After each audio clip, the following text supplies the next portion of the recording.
I'm going to start the recording. All right. Hello and welcome to this meeting of the Brookline Commission for Diversity, Equity, Inclusion, and Community Relations. Today is June 12th, and it is 6:31. We are going to start with roll call. So I'll just go in order of commissioners as I see them on the list. And when I do, just please indicate that you're here for a present. Let's see. Alicia, Present. Jessica, Present. Kaya, Present. and the chair is also present. Uh, okay, great. And then we also just want to note that we have our new liaison from the Library Board of Trustees joining us tonight, Felina Silver. And then our school committee liaison, I believe, will still be Sarah Mocktotter, but they're meeting right now as well, so she can't be here. Lieutenant Hill is still our liaison from Brooklyn Police Department. He's unable to be here tonight as well. And then John Van Scoyoc from the Select Board will still be our liaison there. And then, of course, we have Lloyd as our ODSER liaison. All right, so there we go. Next thing will be the land acknowledgement. So I will read that and then we'll move on to some notes on Pride. So as we gather today, let us take a moment to acknowledge the history of this land we call Brookline. This is the unceded land of the Massachusetts people whose traditions, language, and stewardship continue today through their lineal descendants, the Massachusetts tribe of Pockepaug. Today, we are living on land that was taken by force. By 1641, the colonists in Brookline had allocated to themselves almost all land that had been inhabited by indigenous people. Land was not the only form of theft that occurred, lives were also stolen. Historical records state that in 1675, during King Philip's War, 7 indigenous men were sold into slavery in the Caribbean by residents of the area that we now call Brookline. The 7 men represent part of the early slave trade. Slavery in Brookline continued and grew, but soon those enslaved were African or of African descent. By 1746, enslavers claimed ownership of much of Brookline's land. We acknowledge the theft of land, culture, and lives and the ensuing enslavement of indigenous and African peoples that occur here. These early policies set the stage for centuries of systematic racism. As we remember these atrocities, we and the larger town must commit ourselves to address the ongoing inequities that are the result of our history of colonialism and racism. Although we as individuals are not perpetrators of these atrocities, we benefit from these systems, thus we dedicate ourselves to dismantling them. Okay, that is that acknowledgement. So we have next up on the agenda is Pride. So just updates on Pride Month. So it's Pride Month in Brookline, and there's been a bunch of programming settle going on for that and coming up for that. Lloyd, do you want to spotlight anything in particular? Well, we do the annual crosswalks. I think we have 3 schools that are slated to do it this year. Unfortunately, we're unable to do many of the crosswalks because of staffing shortage with the DPW, and it takes a lot of coordination with the schools too. And it's kind of a difficult time of year to sort of coordinate a lot of the events at the schools. So we have 3, and like similar to what we did last year. It's a fun event, and I think it makes a lasting impression each year. It's there a whole entire year, so it gives us an opportunity to reflect on what's going on in the LGBTQ community. Yes, which is great. And then my school, Lawrence, actually ended up being able to get one this year. We didn't get ours painted last year or repainted last year, so that was nice. And then there was also the schools had the school various student clubs hosted their Pride Parade right at the end of May, beginning of June. And then there's been some other events going on too. So, and then that also had support from the town, which is always appreciated. Okay. Anything else for that part, Lori? I think that is. All right, so there we go. All right, so then we can move on to our next agenda item, which is a presentation from Saria on our upcoming Juneteenth celebration, which is exactly 1 week from today. Hi, friends. I hope everyone's having a great day. It was really beautiful out, so I hope you were all able to get outside. I don't have like an actual presentation because I personally don't like to stare at screens all day, so I'm just going to speak to you all. So my name is Daria. I'm one half of Brookline for the Culture, which is a community group focused on promoting more culturally inclusive programming and events in the town of Brookline. We are so excited to be partnering with the town of Brookline, in particular the ODEICR office, again this year to have another Juneteenth celebration in the town of Brookline. We have so many exciting updates for this year's celebration. First and foremost, it's a Western theme event. We 100% are capitalizing off of Cowboy Carter by Beyonce. So we're gonna have the Freedom Frontier, which is a Western themed Juneteenth celebration honoring the legendary cowboys and cowgirls from the state of Texas. Not many people know this, but about 1 in every 4 cowboys was Black in America between like the late 1700s up until the mid 1930s, which is incredible. In order to celebrate Western culture and cowboys and cowgirls, we're going to have a mechanical bull this year, which is super exciting. We'll see how that goes. Weather permitting, we'll see how that goes. We have a number of bouncy houses that will be converted into water slides, just as we did last year. If you remember last year, it was one of the worst heat waves we've had, like in tens and tens of years. So this year, everything will be dry and wet accessible. So encourage you to bring your bathing suit if you're interested in getting wet yourself. We have 40 confirmed vendors. That includes Black and Brown owned businesses and organizations this year, which is about 10 to 15 more than we had last year, which is super exciting. Our keynote speaker this year is going to be Erica Wilson, John Wilson's daughter. She's a really incredible person. I've had the privilege of meeting with her family. I helped curate her father's exhibit at the MFA. If you hadn't had a chance to go, I highly encourage it. It's going to be there until June 22nd. And yeah, we're super excited. Again, we're going to have a Black organization come in from the city of Boston to teach us how to do traditional line dancing and then more soul line dancing so that we get the best of both worlds. We've so thankful for the ODICR, especially Sarah, Lloyd, and Caitlin, and the entire DPW, Parks and Rec, who have worked so hard with us over the past 3 months to put all of this together. Unfortunately, we are rain or shine because the kids are still in session. So no matter what, we'll be having the event next Thursday from 12 to 4 p.m. I know I only had 5 minutes, so I'm happy to pause now, see if anybody has questions or needs any clarifying information before I skedaddle off for tonight. All right. Well, thank you so much. This is very exciting. Do any commissioners have any questions or wonderings? And just also noting for the recording that Chi Wu, also a commissioner, has arrived and is present too. I don't have questions, but I just have to say that I love our Juneteenth celebration. So I'm very thankful to everyone who works so hard to make it happen. Agreed. I'm excited for it. Hoping we get some nice weather. Mechanical bull sounds like Mhm. that's hard to pass up on. I Do you just something, think- Lloyd? Yeah, I just want to say thank you for Zaria and the folks that you work with too. For once again, it's another year. It sounds like it's going to be a wonderful program, an event just like other years. So we're really happy that you've taken this on and for the community. So thank you. Perfect. Thank And you. we're so thankful for you all trusting us to do this. And again, you can find me everywhere, mostly in the townwide discussion group in case you do have any questions. But thank you so much for having me tonight. And I hope you all have a great rest of your meeting. Thank you so much for coming and thank you for all your work for the Juneteenth event. All right, so next we have a presenter for the upcoming, which is this Saturday, one of Saturday's double feature events from the office that the office is working with for the upcoming Eat Fair. And we have Sana for that. So Sana, thank you for joining us. Thank you. Thank you so much for having me. The Juneteenth is a hard act to follow. So it was great, so great to hear about all the plans that Zaria has. And actually, I was hoping to thank her also because Zaria and the Brookline Community Foundation, along with ODEICR, are the organizations that really have made the Brookline Eid Fair possible.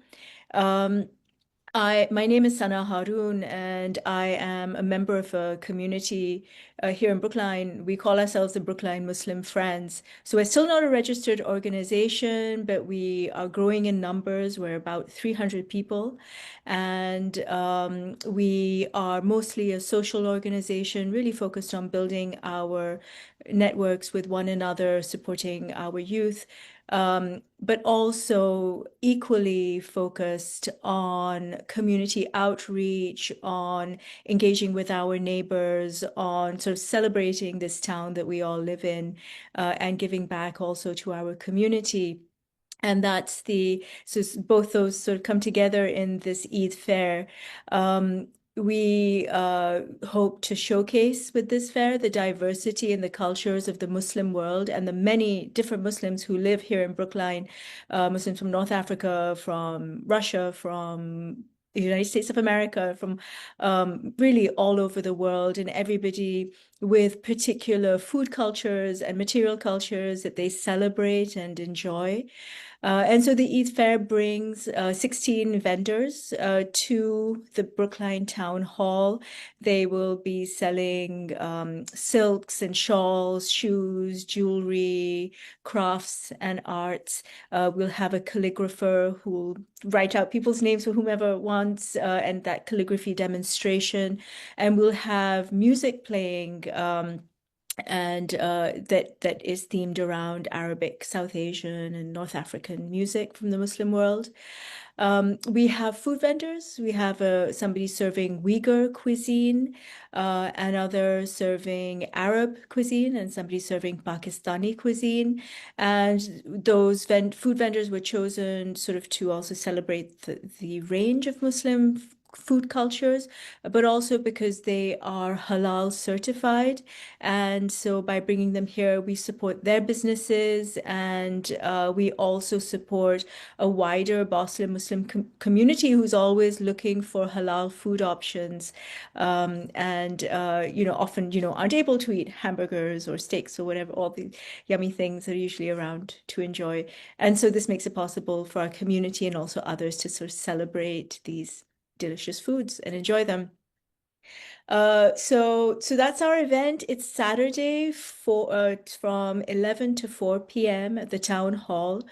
We too have decided to go ahead, rain or shine, but we really waited till the last minute to make that call because so once sort of we dropped below a 50% chance of rain, we're like, okay, we're just going to go ahead with this now. So Saturday, which will be unseasonably cold at 63 degrees. So come and buy a shawl and come hang out with us all. Right. We'll also have henna and a face painting artist, and so it should be a lot of fun for young people and anybody really who wants to be there. Right. Thank you so much for joining us and sharing with us. It would be great. And it's at town hall. Is that going to be outside at town hall? Will it be That's inside at all? So we have the inside rooms booked, and we give our vendors the option, our merchandise vendors the option to move in there. But last year we discovered that everybody just wanted to be outside because the weather was gorgeous. This year, so we're waiting to see, but we're treating the inside rooms as a backup space in case we do need to relocate inside, and mostly we hope to be outside. That's great. Yeah, that's what I was wondering about. So good. So regardless, it sounds like there'll be something great to do regardless of the weather.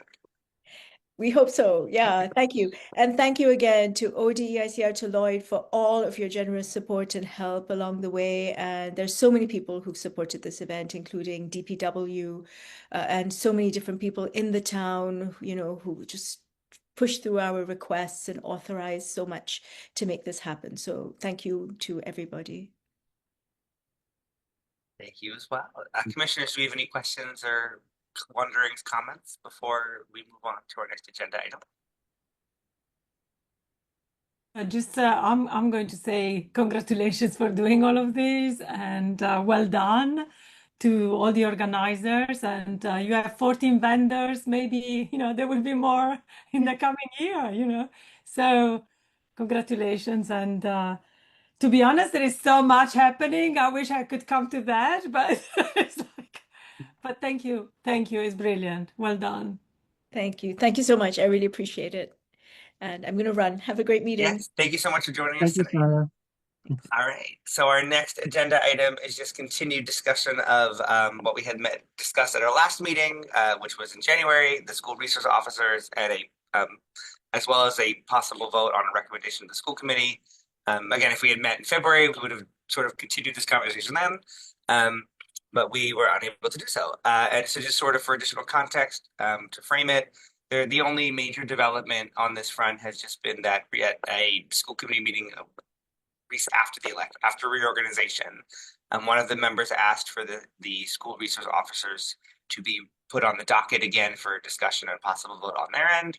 But that has not yet happened and is also not on their agenda for tonight as they're meeting right now. But so that is the only update on that front. But so for this portion, we're just going to open it to discussion among commissioners. Last time there was a question about possibly taking a vote on something.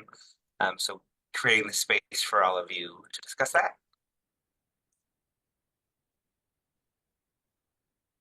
Can someone who's maybe better informed than me let us know what the current state is?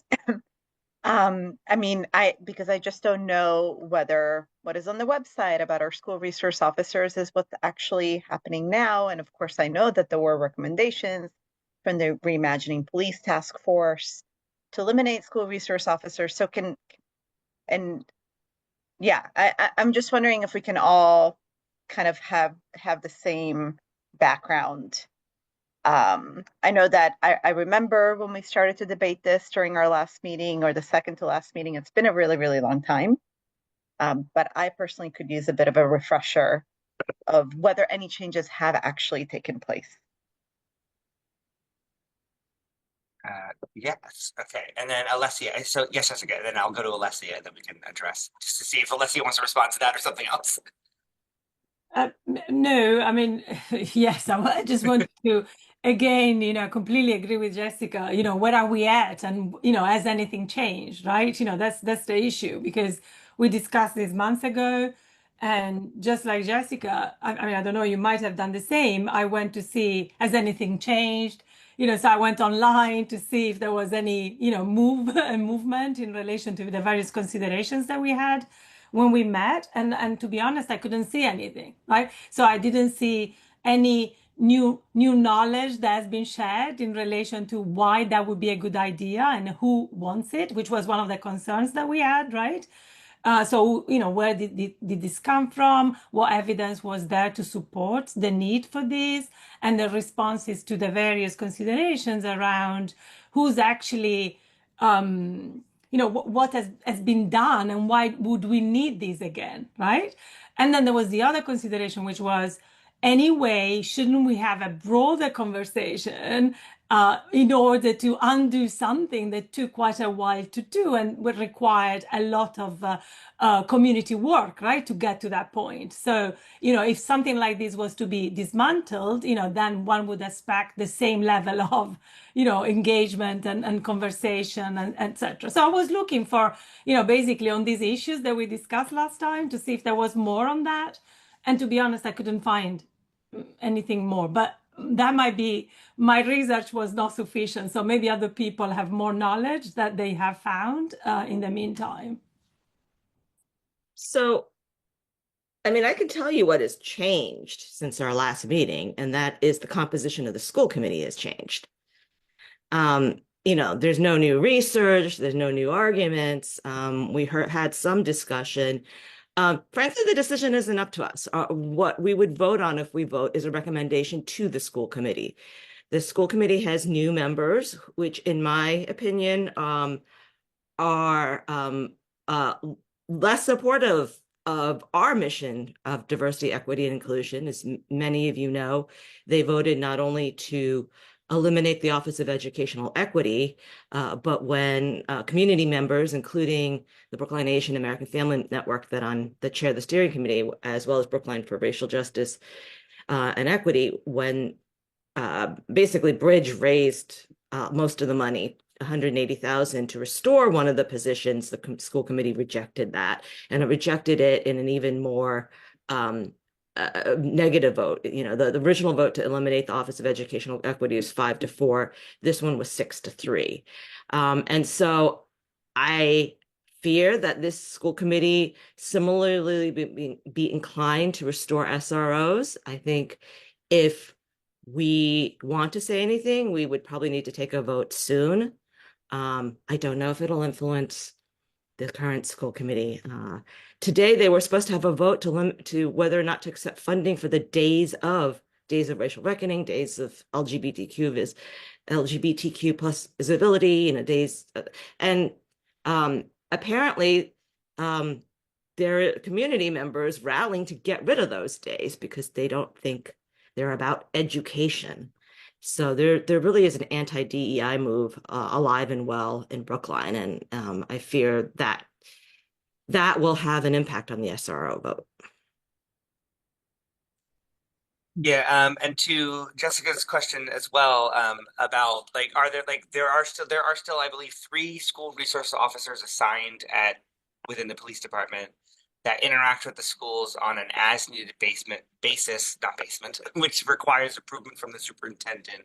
But they are not currently active, like as the program was before. They're not coming to classes frequently to do any sort of lessons or instructions or talks. They are not currently at the high school. They don't have an office at the high school. So the program essentially is not operating. Even though there's still officers sort of assigned to it, it's not a functioning program. That's what I thought. You certainly wouldn't be able to tell that if you went to our town's website. Yeah, But that's a different issue.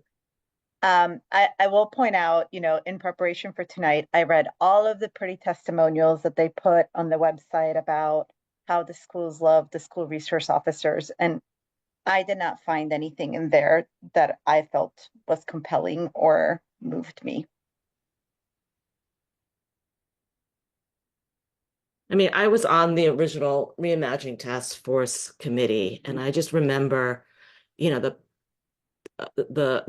all the concerns and issues raised with the program. For one thing, that SRO office were near other offices where you had a lot of Black and brown kids. The Metco office. I think the what was it? The other office that was near Steps. Yeah.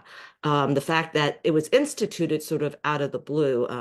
Malcolm Cawthorn, who's the head of the Metco program and a very prominent Black educator in not only Brookline, but in the state, recounted how it just, there was no great thought or discussion. It was just instituted, and he was very troubled by it. And then the other note for me, just my main, removing a lot of my other whatever is on the subject, but one of my main concerns has been whether or not they decide to bring the program back. For me, has been I've been concerned about the lack of community process. Where to remove them, there was a very large community process that also involved surveys of staff, students, and families. And I do know for a fact that has not happened since. We had asked about that. I had asked about that at the last meeting. And there's also, again, been no broader community engagement. There's been no additional hearings or meetings on this by any other bodies, including, I believe, the Police Commissioners Advisory Council, who were not consulted and did not take a vote on this prior to the Select Board taking their vote back in the fall.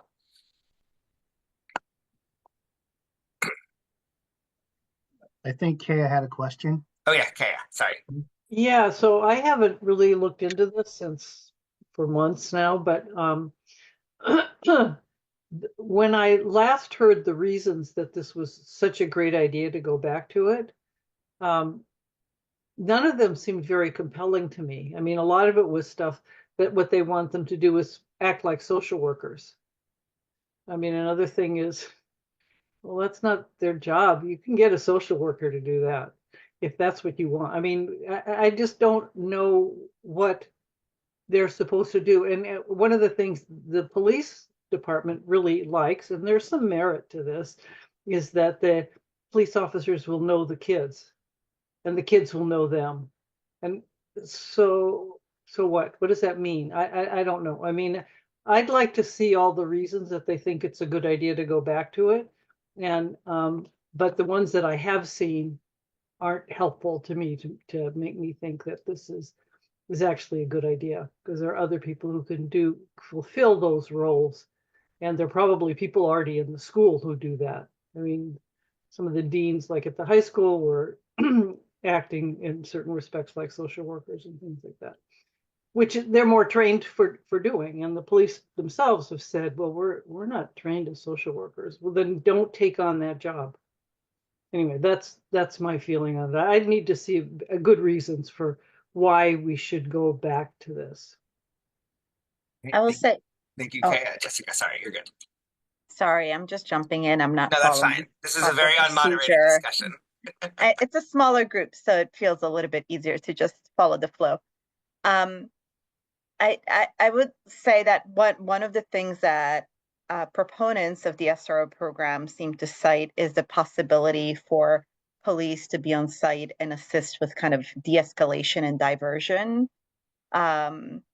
And you know, the article that came out last fall when they were first talking about this kind of cites the increase in number of juvenile arrests, but with really no information about the context for those arrests, and whether things could have potentially been different. But I suspect that's one of the things that we'll have to respond to. Yeah.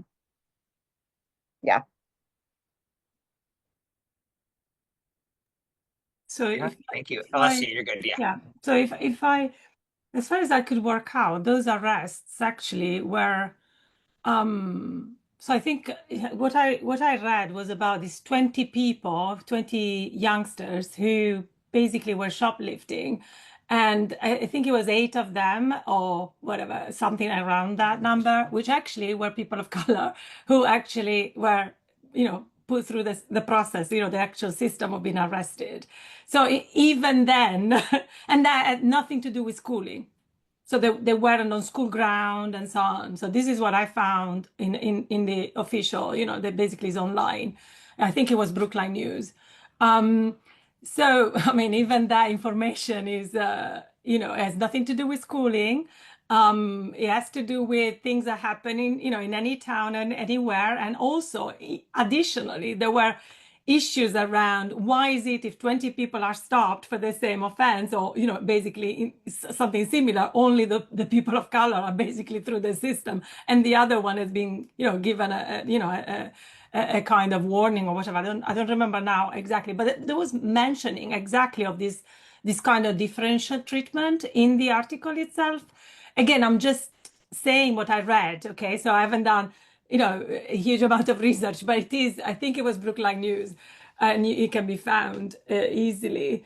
But again, this speaks to the fact that this is not something that has been, you know, properly investigated and backed up with, you know, with clear evidence and numbers and so on. If I'm not wrong, even, you know, the actual, you know, the police acknowledges this, you know, they acknowledge the fact that what they have is basically anecdotes, right? And they acknowledge they don't have numbers.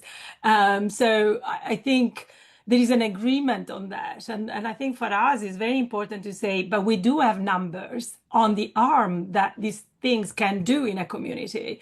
And therefore, you know, if we try to operate according to an evidence-based or evidence-informed type of public policy, then I think it is important to say, well, this is the evidence, and unless there is anything else that could counter that in any serious manner, there is no reason to actually dismantle a system that, you know, is doing what is doing according to what the city or the town decided through an appropriate and, you know, and long process, which is also informed by actual research and data.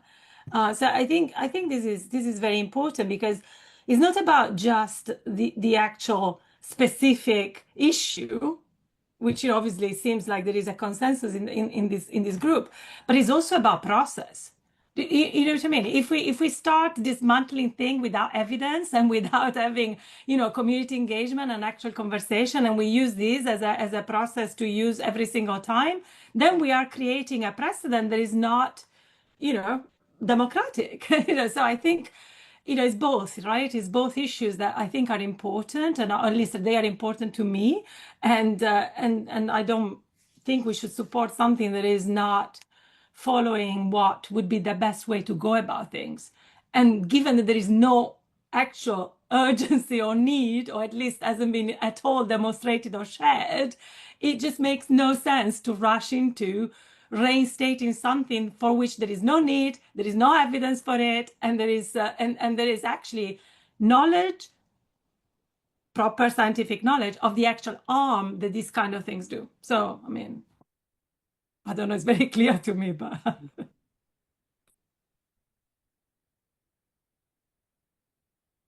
Well, I'm glad this was recorded so we can go back and write it all down, Yeah, because I think that was really well put. yeah, it's being recorded. So, I do have one question though. Who are the proponents of bringing SRO officers back? Is there a group or is there a person who's putting this on the agenda? Outside of the department itself, there isn't like an organized group. The department, I know the department has wanted them reinstated for a while and it's a priority of the chief.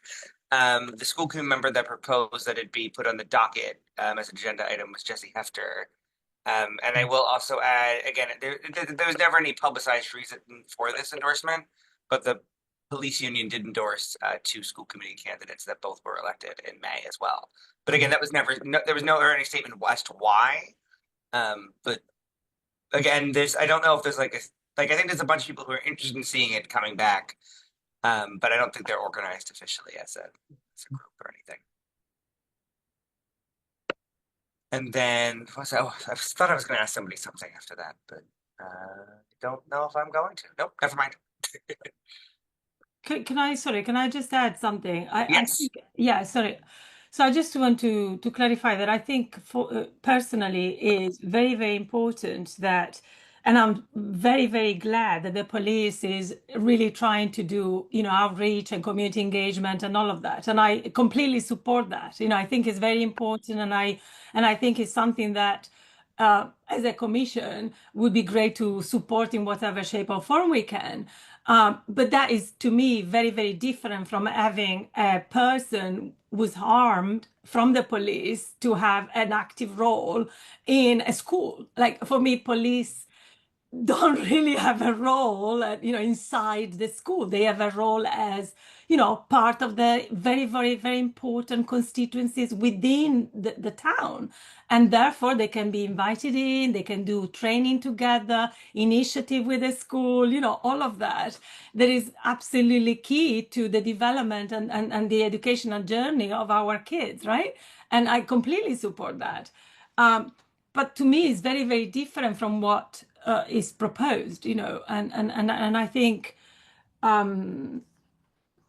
I think that distinction between having a kind of participating in a learning journey together, as proposing a specific viewpoint and having a specific understanding and sharing knowledge and what have you, that's great, but that's very different than having a direct role within the educational environment, without going through the process that right now I have to go through, which is what Chichi was saying, right? So it's not that like there is no collaboration and no work.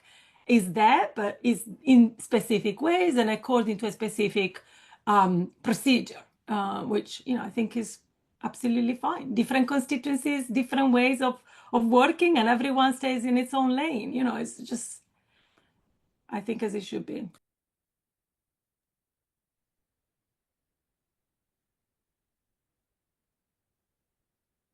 So if someone is interested, someone could make a motion and then second said motion if people would want to make a recommendation to the school committee. It would also be helpful in any motions to specify what you'd like the recommendation to be.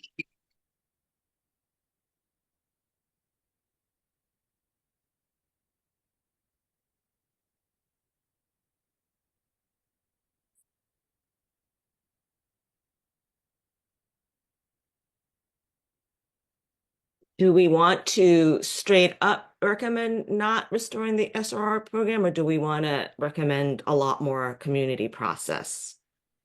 Because a lot of the discussion has been focused on lack of community process, lack of research.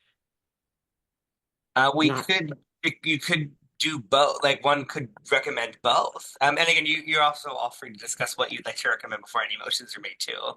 But I think if people are interested, we could do both of those. We could do both. Maybe it's a no until, like, unless there is or whatever. I don't know how it would kind of be worded if you did them together. I mean, I think that we should reinforce the recommendations of the Reimagining Task Force and the eliminate, support that decision that was made at the time. And then say that if the school committee or other town bodies are, bent on, bringing this back, that they need to first engage in a rich, community conversation.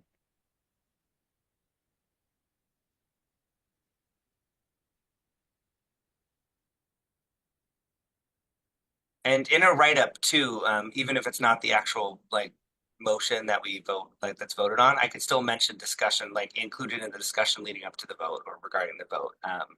The idea of community engagement and a community process is important, like is needed. So regardless of what the school committee does, there should be a community process. I could just keep as a note. I think that's a good idea. One thing that comes to mind for me, and maybe this is totally not important. So I think the majority of people probably in town don't care whether there's an SRO in the school. And there are some people who have strong opinions on both sides. So, I mean, one needs to also look at those two sides and see if harm has been done to one of those sides. And so sometimes you can say, well, that level of harm, we can't tolerate here in town. So, I mean, that's another way to look at it. So yeah, Chi-Chi's got the recommendations from the Reimagining Task Force. Yeah, so basically that. Except that's already been removed, right? So like, I think it's reinforcing that we stand by that recommendation, which was reached after a long process.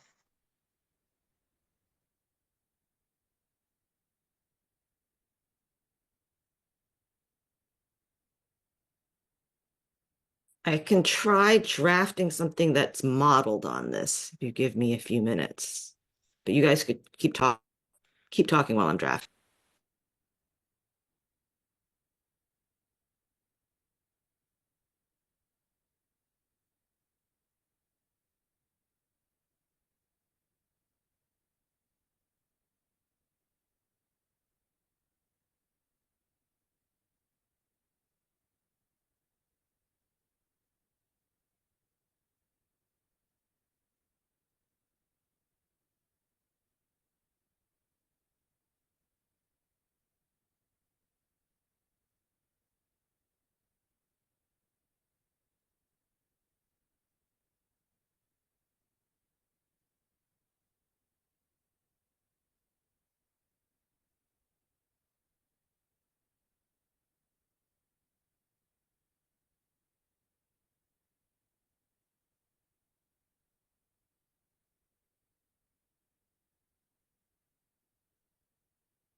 This is not, as important or related to anything that we were talking about, but does anyone know if there's an additional cost to the town of running the program and what that cost has been or would be?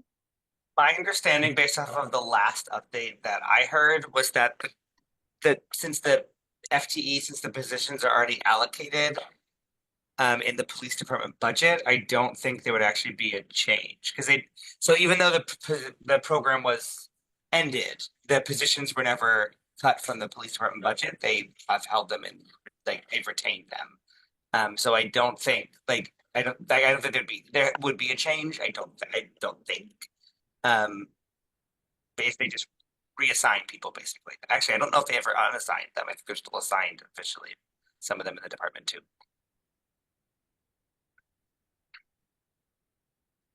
Okay, so I put a possible motion in the chat. Okay.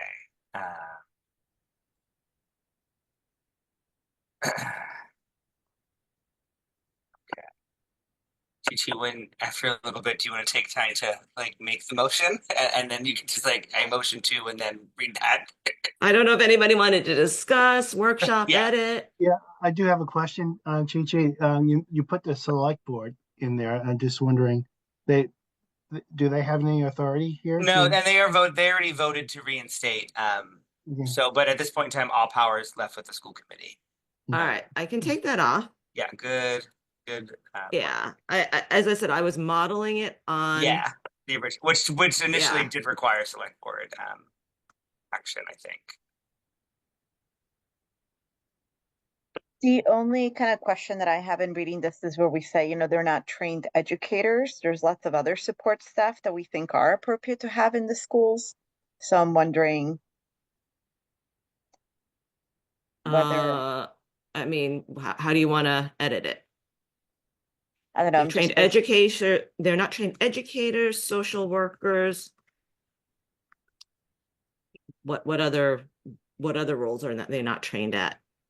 Kevin, you're a teacher. You should please help me here.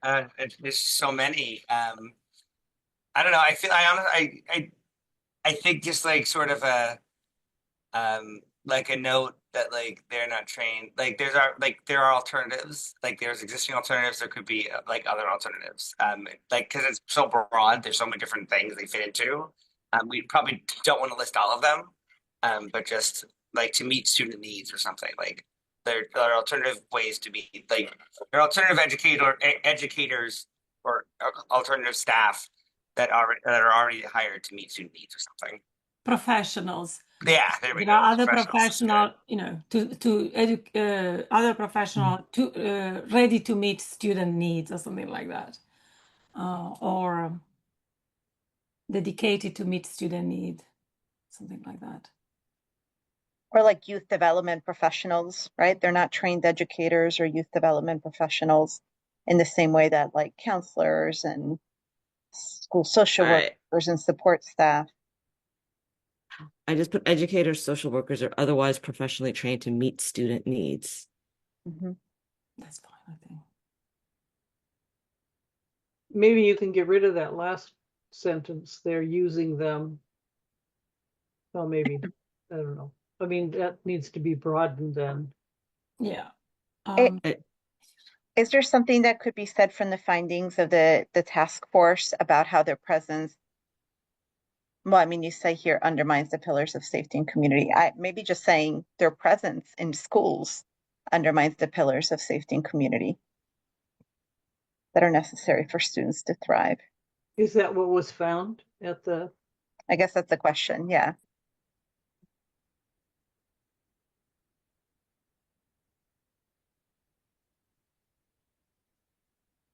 I don't know if the committee like voted like it officially, but I know they heard testimony or like considered like research and such that led to those findings. There's a 200-page report. Yeah, it's a very the long Edge one. Management Task Force.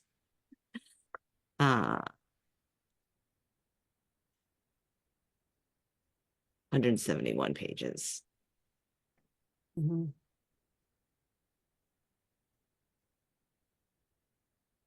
Well, I still think taking that, using them in the service of educational purposes undermines the, I don't know if we need that. It needs to be reworded, I would think, and I can't think of how to do that. I mean, I would prefer to keep that sentence in. It's okay. The other thing we could do is again like in like the motion could just be or like what the official vote is like we vote like the commission would vote not to like reinstate them. And then I can provide like again like sort of how I do when I write up for warrant articles for town meeting. I could include like commissioners discussed this, or like these were the thoughts of the commissioners and like or seemingly the consensus forming. So it doesn't have to be like in the like does that make sense? So we don't have to vote on everything like because it's not necessarily a statement as much as it's like a policy recommendation. Was sort of my thinking of it. So you want to maybe just do the first sentence in one and then And then second I think the whole all of 2 is good. Yeah. Yeah, It's so- like it's specific, but I think that's fine. Okay, so we're talking. I also think it's important for us to, if we're going to ask for a broad community, like a broad community process, I think it's important for us to explain what we view as such. Because one thing that was already raised earlier, I forgot to mention this. I forget where, but it was there already was a process. There was a hearing at a policy subcommittee in the summer, and the select board had a hearing. But yes, there was a public process. However, like this is sort of what the commission would like to see as a public process. So I think it's helpful to define that specifically. I'm sorry, Kevin, are you suggesting that we vote on 1 and 2, but then that you also do a write-up that expounds upon Yes, why yeah. we And so I vote would number cover like sort of try to capture our conversation and sort of the rationale behind it. And in that I would include like a lot of the rest of what's in number 1, basically. Like I would say like commissioners discussed like the following, like and felt the following. So it would be included sort of as the rationale for the policy recommendation.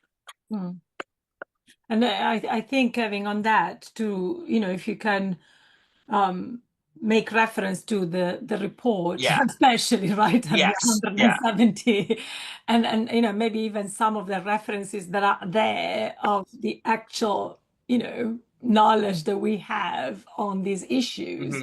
So I think because we are modeling it, right? We want to say, this is the kind of stuff we want to see. We don't want to see a wishy-washy. Yeah. I talked to 3 people and, and I put out a survey and no one answered. So I've done my job. You know what I mean? Yeah. That's not the same as, doing an effective, community engagement type of activity that really consult and ask everyone what they think. It can be done in various ways, as we know. Yeah. So we want to see it that way, not the other way. And given that we have this very great example, we should say that example was great, and we want to see it repeated if that's if that's where we're going. I mean, I think, Chichi, what you had written, I think, is modeled the opening paragraph of the recommendations in the final report. I mean, I think we can even just say, as concluded by the reimagining task force that engaged in, this type of process, quote, this was the conclusion. Right? It's not something that the 5 of us have come to. It's something that our community has come to, and we should stand by. Exactly. Yeah. If you want to take a crack at drafting that, I have to step away for a minute. I'm going to keep my earbuds in and listen in, and I'll be back in a few minutes.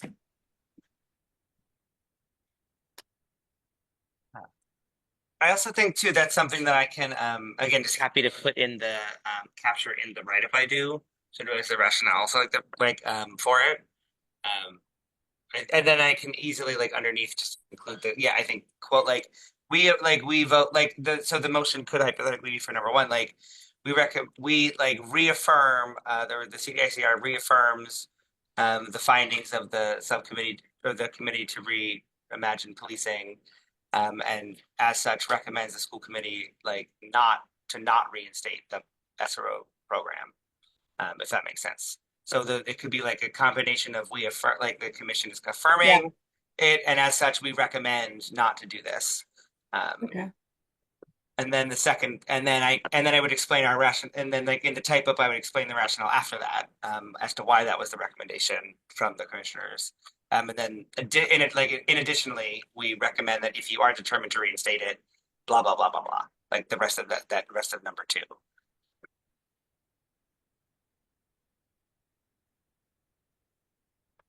That sounds good to me. Mhm. What You know, was it's it? a little funny to sign off on something that we're not going to see. But don't we have to vote anyway on these two, and then Kevin does the write-up? Yeah. And Okay. that's usually kind of how we do it for town meeting Yeah. when we have a warrant article, because Yeah. we just vote favorable action or not. And then I sort of Yeah. capture So, the why. what was it called? The findings of the report? What was the name of the report? It was a task force to reimagine police in Brookline. And the task force had an entire subcommittee on school resource Yeah. officers. The report that the task force of This reimagining. is I just copy and pasted the full title of what it was. In Brookline. Officially, it was the Select Board's task force to reimagine policing in Brookline.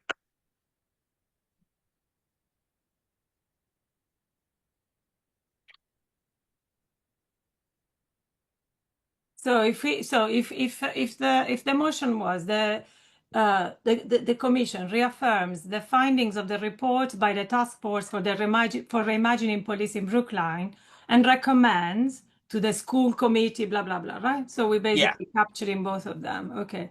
So let me just do this, and then someone can read it, and we're done. Reaffirms Diaz.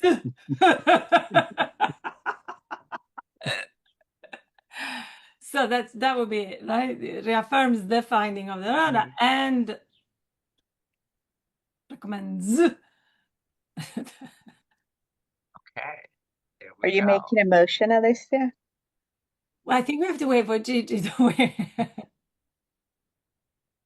I think she's listening. Yeah, if you read it, I'm listening. I Yeah. had to get something to eat. That's okay. But But yeah, if you wanna I motion to. Blah, Yeah, so and then read the okay, thing. so I motion to vote on these 2 points.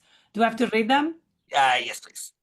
So that the Commission reaffirms the finding of the report by the Task Force for Reimagining Police in Brookline and recommends to the school committee to not reinstitute school resource officers as placed in the school. And number 2, if the school committee is determined to reinstate the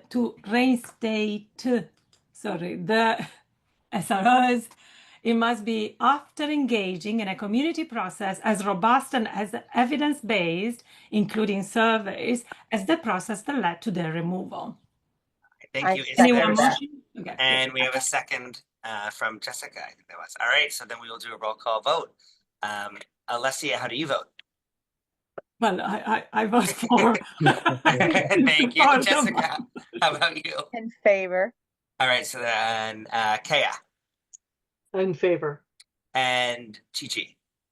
I vote aye in favor. All right, thank you. And the chair abstains. All right, so by a vote of 4-0, 1 abstention, the commission will recommend this. I will do a write-up of this, and what I will also do before I send it to the school committee, I will also send it to commission to all of you to just make sure I did it right, and that there's no big glaring issues, and then I will send that before soon. We'll get there. The school year's almost over, but we'll get there. All right, so there we go. All right, so we have a couple more agenda items we'll try to go through quickly. Next is subcommittee and liaison updates. Just as a note, our select board liaison is absent, our school committee liaison is absent, our police department liaison is absent, but sent an update to me to share. I will share that with commissioners via email. And Lloyd, can we include it in the minutes, even though can we just include it as a link in the minutes for the public? Great. So then we can include a link to that in the minutes for the public. And then we have our library trustee, Felina Silver. Welcome. You have the floor for a little bit. You're muted. I apologize, as I wasn't expecting to have to say anything. No one told me. That's all you have to do is say hello this time. This isn't your first time. But I will say hello and that I'm very happy to be here, and I was very intrigued by the conversation. But I had to bite my tongue a lot. That's okay. I know it's hard. It's hard sometimes for our liaisons. But thank you for having me. Yes, and thank you for being here. And just as a note, I also to extend my gratitude. I know that to the libraries on behalf of the commission for all of their support for the Speaking from the Heart series, and a congratulations to yourself on your installment of that. I think that it's been a great program. I think it's been a great collaboration between the office and the libraries. I've been able to make it to a couple. I'm planning to go Saturday to the finale, and they've been great. Well, thank you for your support. I mean, it was very important. I think it was a very worthwhile series, and I hope that it can continue down the road. It had great feedback. Yes, and a special shout out to Barbara Brown of Hidden Brookline, who is under the office, or the ODICER, I think is what the advisory committee agreed is how you would say your acronym. Yeah. And on that note, that's a good transition to Lloyd to give us updates from his office. Right, and speaking about this speaking series, the last one is this weekend at 2:00 at Hunneman Hall. It's featuring Brian Rushing. He's been a longtime collaborator with Hidden Brookline for over 20 years. He's a great speaker, and his topic will be memory, remembering on purpose, forgetting on purpose. So, it's two events going on at the same time, but if you can pop over to Hunneman Hall to listen to him, I think it's worthwhile. And the good news is they're right next door to each other, so it's a nice, easy walk. Yes. Just a little bit about the language access. We haven't met for a long time, but as you know, we were having some back and forth between the select board and our office to get the policy ratified by the select board. That was done early spring. Currently, department heads and mid-management have been trained on the language access policy. As we speak, probably by the end of tomorrow, there will be an HR language access program that's going to be open to any of other employees. We're going to start probably with middle management folks first, but then any town employee will have access to that to get a firm understanding what language access needs are in the community, as well as the town's responsibilities for language access. And Lloyd, just quick question, does that also cover the school department too? It doesn't directly. I mean, we'll work together, but the school, they keep things rather separate. And so if there's a collaboration going on between the town and the schools, there's access. But if not, it's everyone, the school does their thing and we do ours. Okay, that sounds good. All right, thank you. Right. And the last thing is we did get a state, thanks to Tommy Vitola, we did get an earmark for language access of $50,000. And we only had like 3 months to try to spend it all. And we didn't get to it, but what we did buy was every department will have at least 2 pocket translators that would be used for very minor, very simple, like here's how to get here, this is where you go, nothing really in depth, but all the departments will have access to these devices. And so we spent around like $30,000 or $50,000 for these devices. And obviously there's a little bit of training that we'll have to go on, but these things are portable. They can go out in the community. So if there's someone that needs something, we can at least address, again, very simple type of directions and information to people, right? We also put, currently we have Babel notices that have been established and that will be going out on any town correspondence. And the Babel notices essentially is like you see it when you get something from the doctor's office. If you need details or some information translated, that the town's providing those services to you. So we're moving forward. It's been slow, but I think we're actually getting this done. So, and I anticipate having it fully function probably by the end of December of this year, where everything's in place. So that's great. Yep. And all right. I think that's all I have. I think everything else that I wouldn't mention, everyone else mentioned already. So All right, great. Thank So- you, Lloyd. And then, oh, sorry, Chi-Chi, did you have a question? Yeah, I had a question for Lloyd. Yeah. Thanks for that report on language access. That sounds good. Glad there's finally a plan in place. These translators, I am not as familiar. I don't know, Jessica, if you're familiar with them. Like, how are they, hopefully for the price of 30,000 for a bunch of them, how are they better than like Google Translate and other machine translation? That's too technical for me. Other than that, I can only tell you that Ahmad basically shared with us. He did a lot of research on it, Mhm, and I think the question was posed to him, mhm. and his answer was, it's more direct, he says, and that it's upgradable. And the fact of the matter is that if somehow they work independent of the internet, and I don't understand that part at all. But Google, you need to have the device there. I mean, you have to have Wi-Fi or something like that for them to work. These you don't. So I really don't know, Chi-Chi.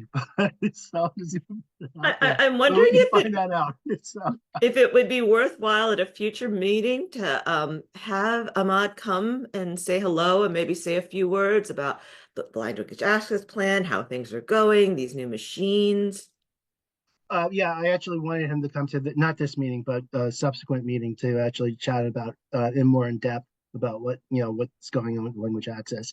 Yeah, that would be great. We could definitely put that on our next agenda. All right. Okay. And yeah, and it's been departments have been utilizing his services. The office serves as a conduit for all requests for language access, and he's the one that sets it up. And so we're actually getting good data of usage and what language are being used. So Oh, great. Yeah. Love to hear a bit more about that too. sure. All right, thank you, Lloyd. And then Jessica, do you as the diligent, faithful leader of our Oh, the one and only committee of the our one and commission. only functioning subcommittee, which has done so much excellent work and is now more timely than ever. Yes. Do you have any updates on that? And then also, do you have any updates on do you want to share with us at all, since they're related, about the thing that you were running earlier today? The thing that I was running early. Oh, the Know Your Rights. Yes, Okay. there we go. I was like, I'm blanking on the name. It's been a long. I've been awake No, since that's 4:30, so I okay. forgot. I've done a lot of things today, so I just wasn't sure. So the Immigrant Advancement Committee is still there. We've had a couple members drop off, but we've also had at the past 3 meetings or so, 3 to 4 members of the public each time, and some of them have come repeatedly and contribute. So I'm hoping to formalize some of those relationships coming soon. We created a display at the Brookline Village Library. It's just a handful of immigrant stories that people shared from children, from adults, some drawings, some written, a poem. If you haven't seen it, pop in. It won't take you more than 5 minutes to take a look at it, and it's nice. We wanted to create something positive in the midst of so much negative rhetoric around immigration. The things that, that project is now done, and we're trying to figure out what to do next, while also trying to kind of grow the strength and capacity of the committee. We have been working with some other groups that have popped up in Brookline. There's an ad hoc immigration interest group that has come together. And last night there was an organized training through the Lucid Network to train folks in Brookline to verify ICE activity in the town. There were over 60 people there, and we have blended with the network that already exists in Austin Brighton, because there's so much kind of overlap and movement between those communities. So we thought that made a lot more sense than to try and build something that was like limited by these artificial town lines. So that is where we are. I'll Great. also say that Ahmad comes often to our meetings, and I hadn't heard about these gadgets. So We just glad to purchased hear it. them like about 2 days ago. Oh, wow, okay, that's hot okay. off the presses. It's fresh. Hot off the presses, yeah.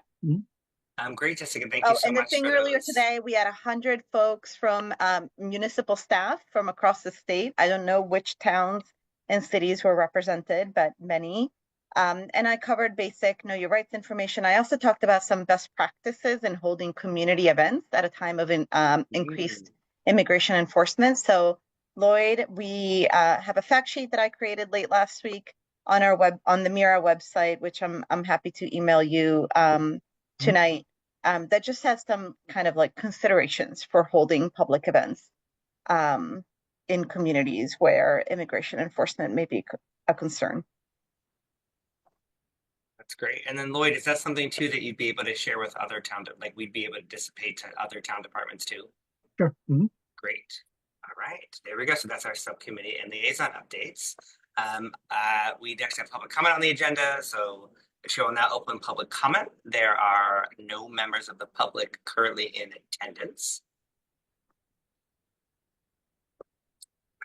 All right, seeing none, and the chair will now close public comment. And that brings us to our last item before adjournment, which is comments from the chair. It's very cryptic regarding the future direction of the CDSCR.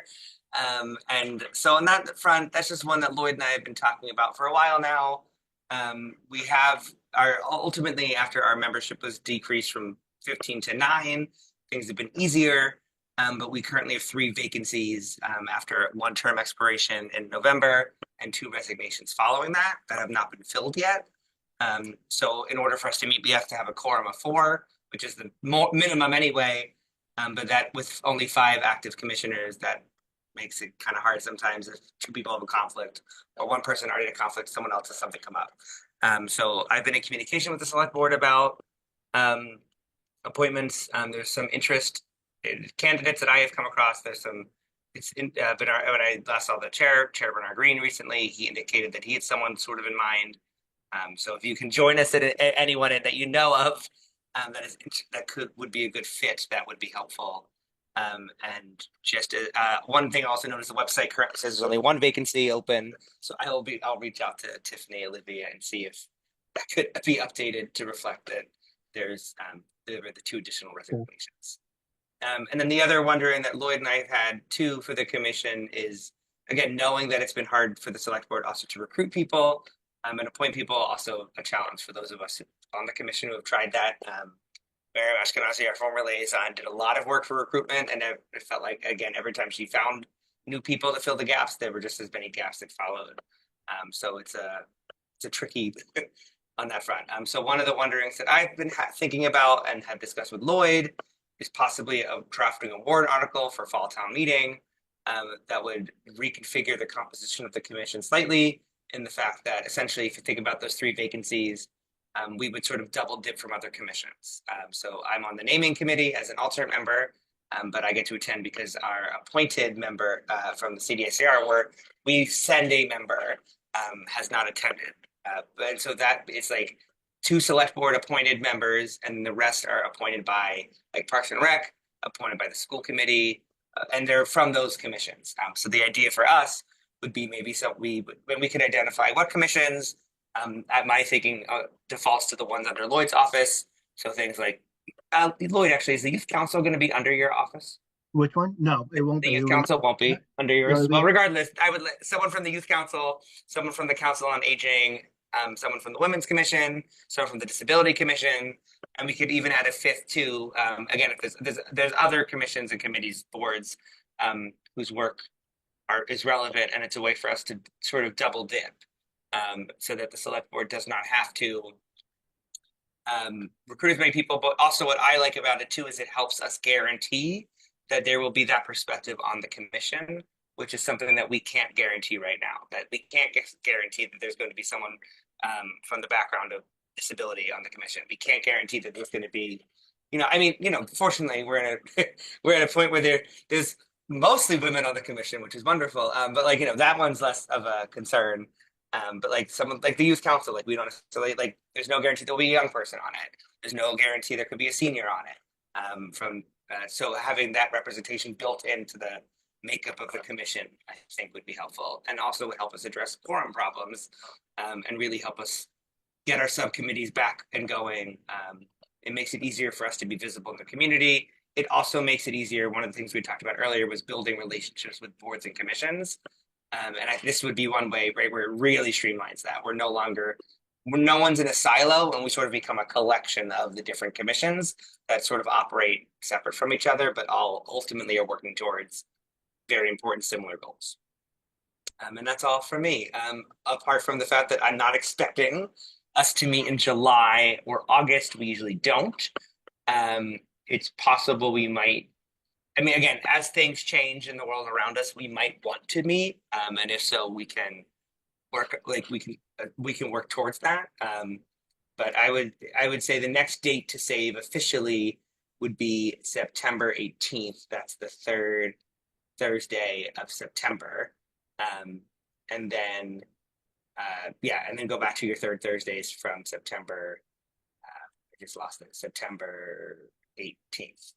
And again, I don't expect to have to call like for us to necessarily assemble into July or August, but needs might come up. I mean, if they do, that's something that we can plan, because we can. The one thing we can always plan via email is meeting. All right, there we go. So with that, we can adjourn for the evening. Thank you so much for being here tonight, everybody. I loved being able to have people present to us on events, and I think that's something I want to do going forward. Like at every commission, at every meeting of ours, I want to invite upcoming. I really like being able to do upcoming events because it's a way to help us promote them. But we can also do, depending on, like we can also do both things that just finished that we missed, upcoming events. So yeah, and again, please feel free to suggest them, sort of things to feature and people to invite to hear from. All right, everybody. Thank you so much. Have a great rest of your Thursday. Bye, everyone. Thank you. Bye. Bye. Thank you. Thank you, Lloyd. Yep. All right. And then